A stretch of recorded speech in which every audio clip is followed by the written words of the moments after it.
EPFO ಖಾತೆದಾರರಿಗೆ ಒಂದು ಸಿಹಿ ಸುದ್ದಿ ಇದೆ.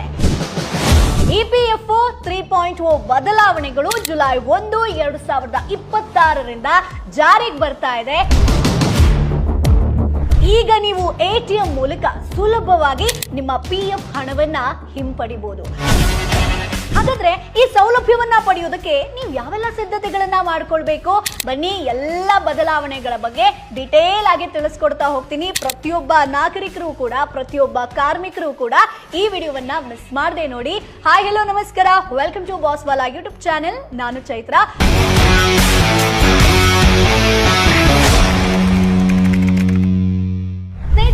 ಇವತ್ತಿನ ಈ ಒಂದು ವಿಡಿಯೋದಲ್ಲಿ ನಾವೊಂದು ಬಹಳ ಇಂಪಾರ್ಟೆಂಟ್ ಆಗಿರುವಂತ, ಜೊತೆಗೆ ಪ್ರತಿಯೊಬ್ಬ ಉದ್ಯೋಗಿಯೂ ಕೂಡ ತಿಳ್ಕೊಳ್ಳೇಬೇಕಾದಂತ ಒಂದಷ್ಟು ಅಪ್ಡೇಟ್ ಬಗ್ಗೆ ಮಾತನಾಡ್ತಾ ಇದ್ದೀವಿ ಸ್ನೇಹಿತರೆ. PF ಗೆ ಸಂಬಂಧಪಟ್ಟಂಗೆ ನೀವು ಪ್ರೈವೇಟ್ ಕಂಪನಿಲಿ ಅಥವಾ ಕಾರ್ಖಾನೆಗಳಲ್ಲಿ ಕೆಲಸ ಮಾಡ್ತಾ ಇದ್ದೀರಾ, ನಿಮ್ಮ ಕಷ್ಟದ ದುಡಿಮೆಯ ಸಂಬಳದಲ್ಲಿ ಪ್ರತಿ ತಿಂಗಳು PF ಅಥವಾ ಪ್ರಾವಿಡೆಂಟ್ ಫಂಡ್ ಕಟ್ ಆಗ್ತಾ ಇದೆಯಾ? ಹಾಗಾದ್ರೆ ಈ ವಿಡಿಯೋನ ಕಂಪ್ಲೀಟ್ ಆಗಿ ನೋಡಿ ಸ್ನೇಹಿತರೆ.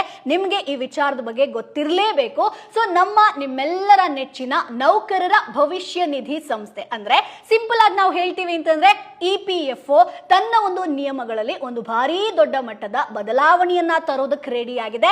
ಈ ಒಂದು ಚೇಂಜಸ್ ಗಳು ನಿಮಗೆ ಬರೋ ಜುಲೈ 1, 2026ರಿಂದಲೇ ದೇಶಾದ್ಯಂತ ಜಾರಿಗೆ ಬರುತ್ತೆ ಸ್ನೇಹಿತರೆ. ಇದನ್ನೇ ಇಪಿಎಫ್ಒ 3.0 ಅಂತ ಕರೀತಾ ಇದ್ದಾರೆ. ಇದು ಕೇವಲ ಸಣ್ಣ ಪುಟ್ಟ ಬದಲಾವಣೆ ಅಲ್ಲ, ನಿಮ್ಮ PF ಹಣವನ್ನ ಹಿಂಪಡೆಯುವಂತ ಇಡೀ ವ್ಯವಸ್ಥೆಯನ್ನೇ ಇದು ಬದಲಾಯಿಸಬಹುದು. ಹಾಗಾದ್ರೆ ಏನಿದು ಹೊಸ ನಿಯಮ? ನಿಮ್ಮ ಹಣ ನಿಮಗೆ ಪೂರ್ತಿಯಾಗಿ ಸಿಗಲ್ವಾ?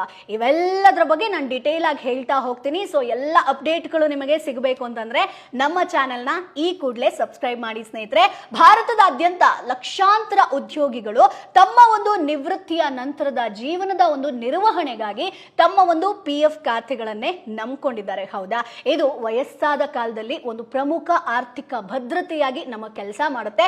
ಈ ಸೌಲಭ್ಯವನ್ನ ಪಡೆಯೋದಕ್ಕೆ ನೀವು ಮಾಡ್ಕೊಳ್ಬೇಕಾದಂತ ಒಂದಷ್ಟು ಸಿದ್ಧತೆಗಳು, ಅಂದ್ರೆ ಜುಲೈ 1ರಿಂದ ಏನೇನ್ ಚೇಂಜಸ್ ಆಗುತ್ತೆ, ಏನೇನ್ ಸೌಲಭ್ಯ ಸಿಗುತ್ತೆ ಅಂತ ಹೇಳ್ತೀನಲ್ಲ, ಸೊ ಆ ಸೌಲಭ್ಯ ಸಿಗಬೇಕು ಅಂತಂದ್ರೆ ಒಂದಷ್ಟು ವಿಚಾರಗಳನ್ನ ನೀವು ರೆಡಿ ಮಾಡಿಟ್ಕೊಳ್ಬೇಕು ಸ್ನೇಹಿತರೆ. ಸೊ ಮೊದಲನೇದಾಗಿ ನಿಮ್ಮ ಇಪಿಎಫ್ಒ ಖಾತೆಗೆ ಆಧಾರ್ ಲಿಂಕ್ ಮಾಡಿ ಸ್ನೇಹಿತರೆ. ಆಗಿಲ್ಲ ಅಂತಂದ್ರೆ ಈ ಕೂಡಲೇ ಮಾಡಿ, ಇಲ್ಲ ಅಂತಂದ್ರೆ ಒಮ್ಮೆ ಚೆಕ್ ಮಾಡ್ಕೊಳ್ಳಿ. ಇಪಿಎಫ್ಒ ಮೆಂಬರ್ ಪೋರ್ಟಲ್ ನಲ್ಲಿ ನಿಮ್ಮ ಬ್ಯಾಂಕ್ ಖಾತೆಯನ್ನ ಲಿಂಕ್ ಮಾಡ್ಕೊಳ್ಳಿ ಸ್ನೇಹಿತರೆ. ಹಾಗೆ ಆಧಾರ್ ಆಗಿರ್ಬೋದು, ಪ್ಯಾನು, ಇಪಿಎಫ್ಒ ದಾಖಲೆಗಳಲ್ಲಿ ನಿಮ್ಮ ಹೆಸರು, ಹುಟ್ಟಿದ ದಿನಾಂಕ ಅಥವಾ ಬೇರೆ ವಿವರಗಳು ಹೊಂದಾಣಿಕೆ ಆಗ್ತಿದ್ಯಾ ಅನ್ನುವಂಥದ್ದನ್ನ ಪರಿಶೀಲನೆ ಮಾಡ್ಕೊಳ್ಳಿ. ಹಾಗೆ ಮುಖ್ಯವಾಗಿ ನಿಮ್ಮ UPI ID ಇಪಿಎಫ್ಒಗೆ ಲಿಂಕ್ ಆಗಿರುವಂತ ಬ್ಯಾಂಕ್ ಖಾತೆಗೆ ಸೇರಿದ್ದೆ ಅನ್ನುವಂಥದ್ದನ್ನ ಖಚಿತಪಡಿಸ್ಕೊಳ್ಳಿ. PF ಗೆ ಸಂಬಂಧಿಸಿದಂತ ದಾಖಲೆಗಳನ್ನ ಪಡೆಯೋದಕ್ಕೆ